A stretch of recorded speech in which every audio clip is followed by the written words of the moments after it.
মথুরাপুরের Mirzapur agri institute স্কুলে বিশেষভাবে সক্ষম ব্যক্তিরাই নিচ্ছেন ভোট। মোট 4 জন ভোটকর্মী এসেছেন সেখানে। মথুরাপুর 1 নম্বর ব্লক বিডিও অফিসের পক্ষ থেকে এই স্কুল করা হয়েছিল বিশেষ ভোট গ্রহণ কেন্দ্রটি। ভোট গ্রহণ কেন্দ্রে রয়েছে একটি খোলা জলাধার, কৃত্রিমভাবে বানানো হয়েছে সেটি। মূলত এই খোলা জলাধার করা হয়েছে বিশেষভাবে সক্ষম ব্যক্তিদের জন্য।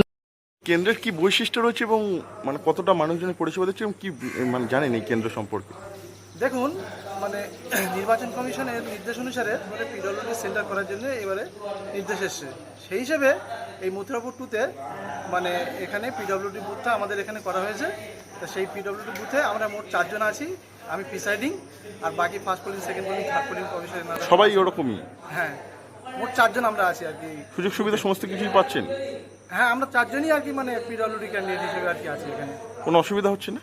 না, বিশেষভাবে সক্ষম ব্যক্তিদের জন্য, যাতে তারা সহজেই এই জলাধার থেকে তারা জল ব্যবহার করতে পারেন। সঙ্গে রয়েছে জলের ট্যাপ। বিশেষভাবে সক্ষম ব্যক্তিদের জন্য রয়েছে হাতলবোলা পেভমেন্ট। এছাড়া স্কুলে রয়েছে আলপনা। সকলকে স্বাগত জানানো করা হয়েছে এই ব্যবস্থা দিয়ে। বয়স্ক ব্যক্তিরা এখানে নির্বিঘ্নে ভোট দিতে পারবেন, রয়েছে এমন ব্যবস্থাও। এখানে 4 জন ভোটকর্মী রয়েছেন বিশেষভাবে সক্ষম ব্যক্তি হওয়ায় স্কুলের সমস্ত ব্যবস্থা করেছে প্রশাসন। বুথটা পিডব্লিউডি মডেল বুথ করা হয়েছে, কি মনে হচ্ছে, কি জানেন আপনি? আপনার কজন আছেন?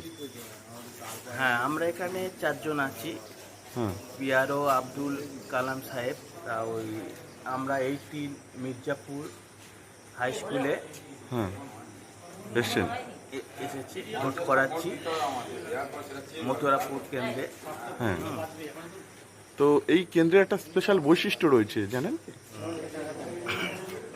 এটা প্রতিবন্ধী পরিচালিত বুথ, ঠিক আছে। সব রকম সুযোগ সুবিধা পাচ্ছেন এখানে? হ্যাঁ, এখানে আমরা সব রকম সুযোগ সুবিধা পেয়েছি।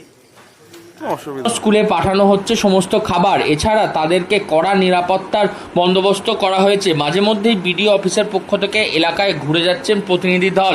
সমস্ত ব্যবস্থা নিয়ে খুশি পোলিং অফিসাররাও। তারা সমস্ত ব্যবস্থা সুষ্ঠুভাবে পরিচালনার জন্য প্রশাসনকে ধন্যবাদ জানিয়েছে। নবাব মল্লিক, লোকাল 18 বাংলা।